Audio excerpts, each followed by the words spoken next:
Eh bien bonjour les amis, bienvenue aux auditeurs et auditrices de cette nouvelle chaîne des Chroniques du Sherpa.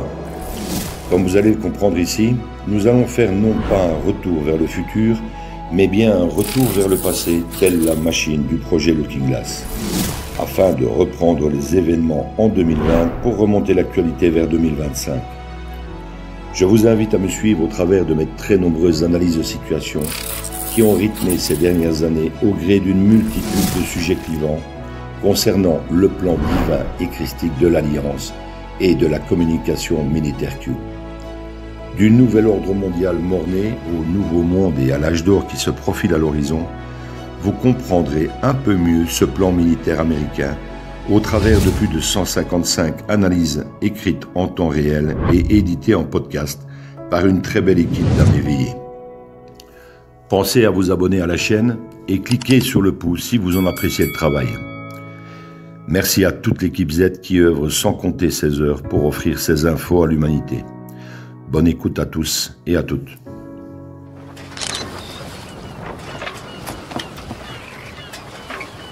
Where we go one, we go all.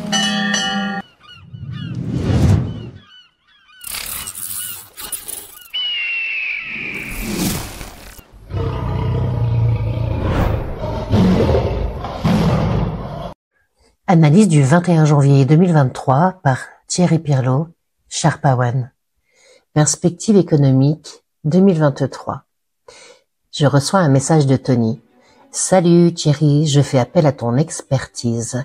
J'ai l'intention de créer une société à Londres et d'ouvrir un compte bancaire pour une entreprise financière. Tes perspectives s'annoncent comment pour ce pays? Ma réponse. Très sincèrement, Tony, mes compétences en économie sont très loin d'être pointilleuses.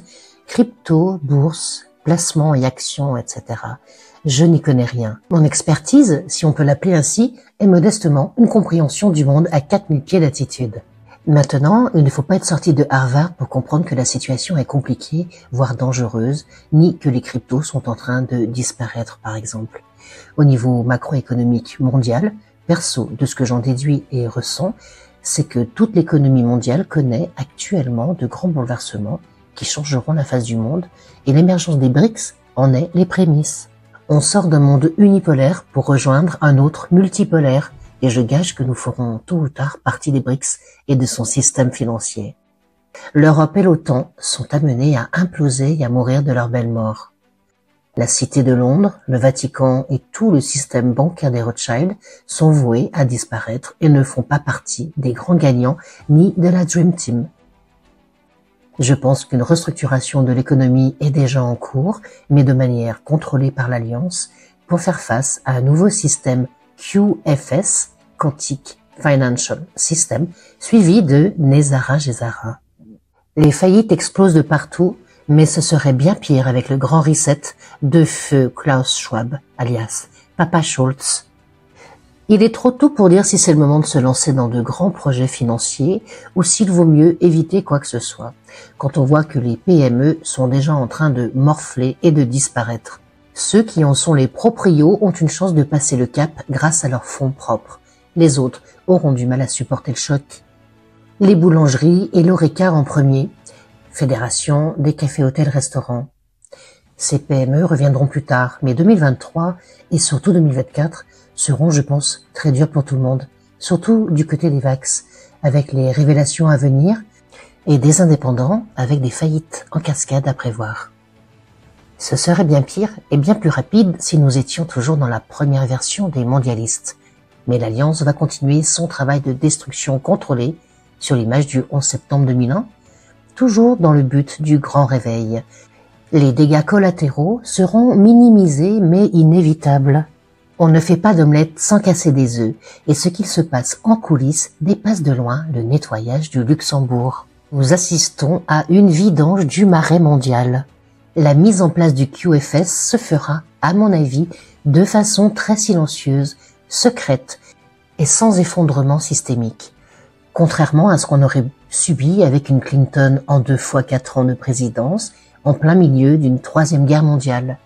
Ensuite, l'économie pourra repartir de plus belle, avec en perspective tous les possibles, mais ce n'est pas pour tout de suite. Je dirais 2026. Tout ce qui se mettra en place, QFS et Gesara, profitera au plus grand nombre et non plus à quelques initiés et riches investisseurs, témoins de l'ancien système et qui disparaîtront de la circulation tout simplement. Nous ne sommes pas encore au bord du précipice et nous n'y tomberons pas, Dieu est grand.